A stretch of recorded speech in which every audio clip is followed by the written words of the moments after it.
Hello, Kathy Beatty here with Divorce Support Anonymous. I want to talk today about the trauma of divorce and how to overcome the trauma of divorce. If you are going through a divorce, you are going through a trauma. I'd like to give you an explanation of what a trauma actually is.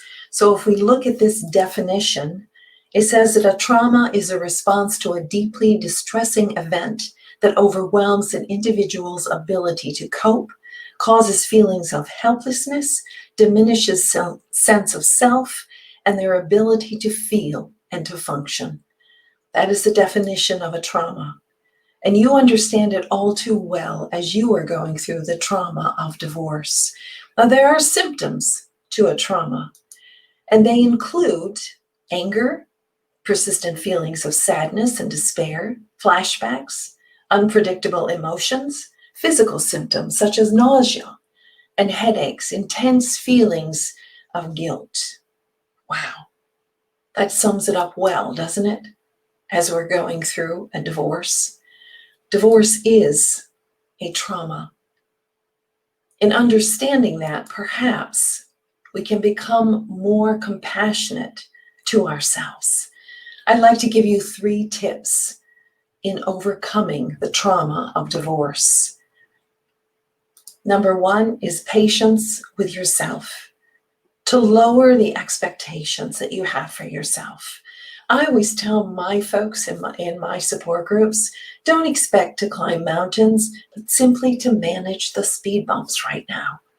Lower your expectations. Simply surviving and using your energy, what limited energy you have right now, because it is draining to go through divorce, that you would use that energy to focus on your self-care and your children's care.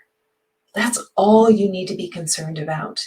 Of course, there is the process of going through divorce, all the legalities and everything else that can be and will be coming your way.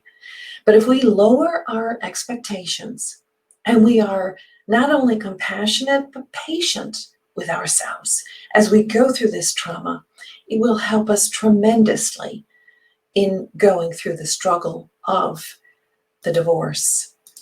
Next, in having compassion with yourself, which has already been mentioned. But how do I do that? Not only do I lower my expectations, but how do I have compassion? I'm gentle with myself. Again, I don't have that expectations, but I also protect and guard my heart against a lot of information or drama that could fill my life right now. That I'm selective in what I allow into my space, my heart, and my head.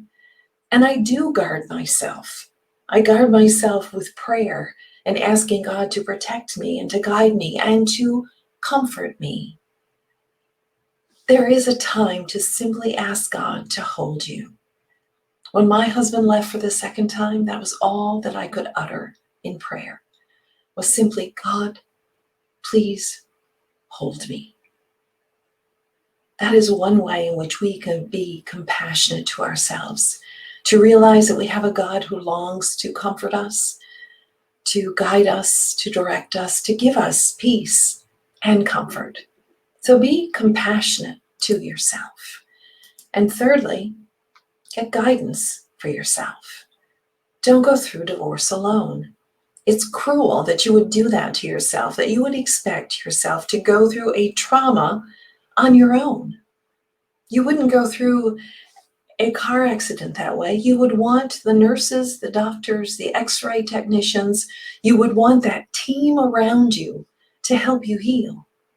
So it is true with the trauma of divorce. You need that network of experts. Many people attend to my groups virtually and in person in the Grand Rapids area for that guidance. To have that direction, that gentle voice that's going to guide you through all of the emotions and the decisions that you are having to make going through divorce. So be compassionate to yourself, go easy, lower the expectations, and get guidance. Connect with me. I'd love to give you information, resources. Some of them are at no cost to help you manage through this trauma of divorce. One way we can be compassionate to ourselves is by giving ourselves that break and saying, you know what? I'm going through a trauma right now, and I'm going to respect that fact. And by doing that, I'm going to be compassionate to myself. I'm going to guard my heart, and I'm going to get the necessary guidance. I have several books and resources, but primarily what I love to do is work with you one-on-one or with a small group of individuals who are experiencing the same thing that you are. So if you are interested, I'd love to have you connect with me, either on my website, divorcesupportanonymous.com, or my Facebook page, Divorce Support Anonymous. Don't go through divorce alone. Let's get this healing started. Because the sooner you get intentional about dealing with this trauma, the sooner you will get through it and become healed. Don't waste any more time. Connect with me. Let's get this healing started. Kathy Beatty, Divorce Support Anonymous.